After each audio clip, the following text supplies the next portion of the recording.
शुरू करते हैं आज का ये एक्सप्लेनर एक ऐसे हाई स्टेक्स कॉरपोरेट ड्रामा के साथ जिसने पूरी दुनिया को हिला कर रख दिया था।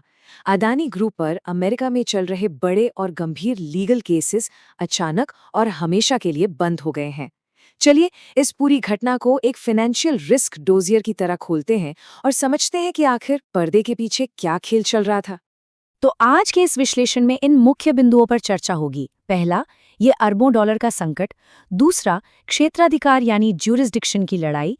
तीसरा, समझौते और खारिज किए गए आरोप। चौथा, आखिर प्रोसिक्यूशन को क्यों झुकना पड़ा। और पांचवां, इसका बाजार पर प्रभाव और भविष्य।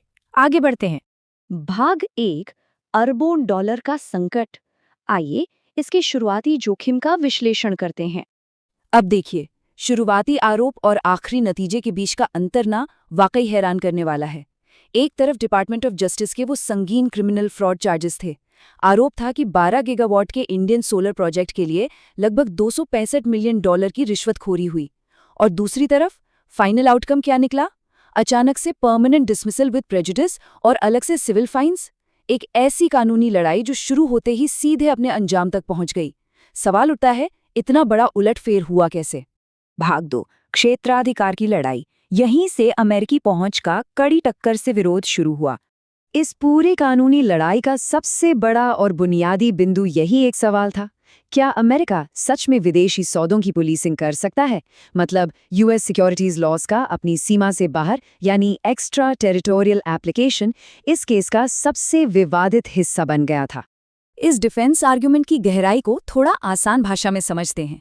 जरा सोचिए, एक लोकल पुलिस वाला किसी दूसरे महाद्वीप पर किसी गाड़ी को ओवर स्पीडिंग का टिकट दे रहा है, और वजह क्या है?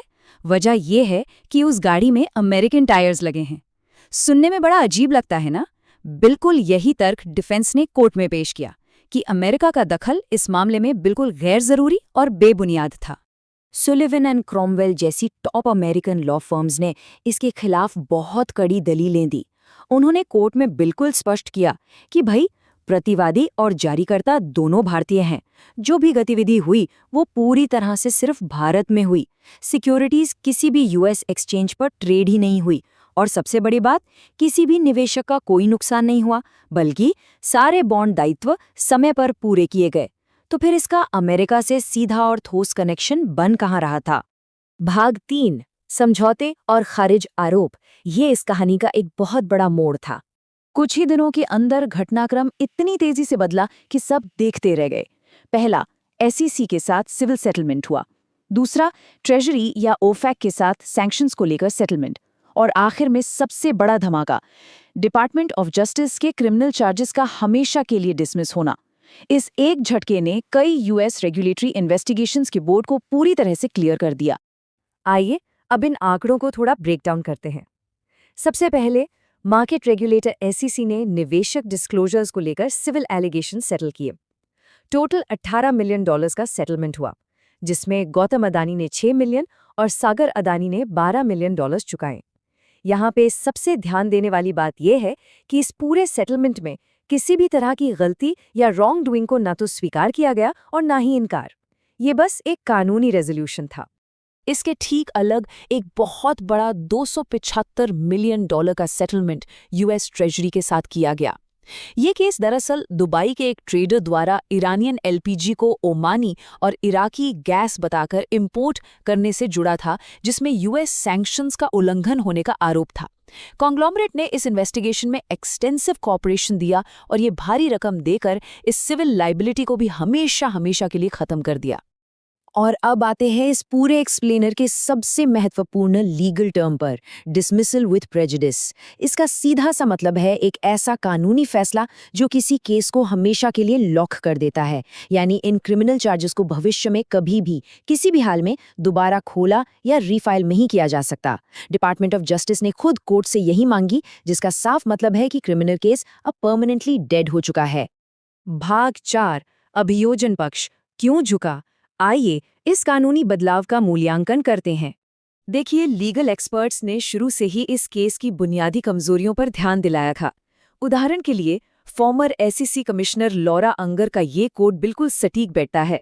वो वाज़े तौर पर कहती हैं कि अथॉरिटीज़ ने एक सिक्योरिटीज़ फ्रॉड केस को उन रिश्वतखोरी के आम आरोपों पर खड़ा करने की कोशिश की जिन पर इंडिया में ना तो अभी तक कोई कानूनी फैसला हुआ था और ना ही उन्हें फॉर्मली परस्यू किया गया था। ये यूएस कानून को जबरदस्ती खींचने वाली बात थी। और अगर हम चार्जेस की तुलना करें ना, तो एक बड़ा फर्क नजर आता है। गौतम अदानी पर सिर्फ सिक्योरिटीज और वायर फ्रॉड के चार्जेस थे। ध्यान देने वाली बात यह है कि उन पर ज्यादा गंभीर फॉरेन करप्ट प्रैक्टिसेस एक्ट यानी FCPA ब्राइबरी चार्जेस नहीं लगाए गए थे, जबकि इस वाइडर इन्वेस्टिगेशन में दूसरे डिफेंडेंट्स पर FCPA के चार्जेस थे। यही गैप अभियोजन पक्ष की सबसे बड़ी कड़ी थी, जहां उनका केस कमजोर पड़ गया। मीडिया रिपोर्ट्स और लीगल एक्सपर्ट्स इस ड्रामेटिक डिसमिसल के पीछे कई मुख्य कारण बताते हैं। पहला, यूएस जुरिस्डिक्शन का बेहद कमजोर होना और कोई ठोस सबूत न मिलना। दूसरा बड़ा फैक्टर क्या था? डिफेंस टीम का नेतृत्व कर रहे थे डोनाल्ड ट्रंप के पर्सनल लॉयर रॉबर्ट जिफ्रा। इसके अलावा अदानी ग्रुप द्वारा अमेरिका में $10 बिलियन के इन्वेस्टमेंट और 15,000 जॉब्स क्रिएट करने का वादा शामिल है।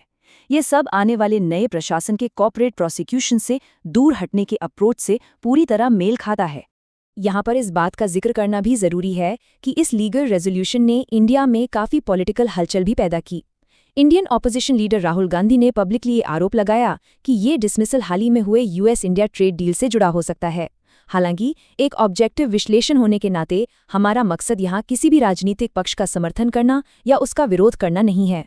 हम यहाँ सिर्फ न्यूट्रल तौर पर उन फैक्ट्स और प्रतिक्रियाओं को रिपोर्ट कर रहे हैं जो सोर्सेज के जरिए दुनिया के सामने आई हैं। भाग 5, बाजार प्रभाव और भविष्य। आखिर इसका वित्तीय दृष्टिकोण क्या है? जरा सोचिए, एक ऐसे संगीन क्रिमिनल अनसर्टेनिटी के भारी बादल का हटना मार्केट को कितनी तेजी से स्टेबलाइज करता है। कैपिटल रेजिंग जो पहले ब्लॉक्ड थी या बहुत हाई रिस्क पर थी, अब इंटरनेशनल फाइनेंसिंग के लिए पूरी तरह से खुल चुकी है। जो ग्लोबल एक्सपेंशन खतरे में दिख रहा था, अब वो पूरी तरह स्टेबलाइज हो गया है। और सबसे अहम बात, इन्वेस्टर सेंटिमेंट जो बिल्कुल अनसर्टेन और वॉलेटाइल हो चुका था, वो नए आत्मविश्वास यानी रिन्यूड कॉन्फिडेंस में बदल गया है। स्टॉक प्राइसेस में आई अचानक तेजी इसका सबसे बड़ा और सीधा प्रमाण है। इस एक्सप्लेनर को समाप्त करते हुए इस आखिरी और थोड़े गहरे सवाल पर विचार करना बहुत जरूरी है। क्या ये हिस्टोरिक डिसमिसल अन्य ग्लोबल कॉन्ग्लोमरेट्स के लिए विदेशों में US रेगुलेटरी रीच की सीमाओं को दोबारा तय करता है? एक बात तो तय है दोस्तों, इस केस ने इंटरनेशनल बिजनेस में US लीगल ओवररीच के परसेप्शन पर एक ऐसी छाप छोड़ी है जिसका असर आने वाले बहुत लंबे समय तक महसूस किया जाएगा। ये कानूनी डॉसिये डेफिनेटली फ्यूचर कॉर्पोरेट स्ट्रेटजीज को एक नया आकार देगा।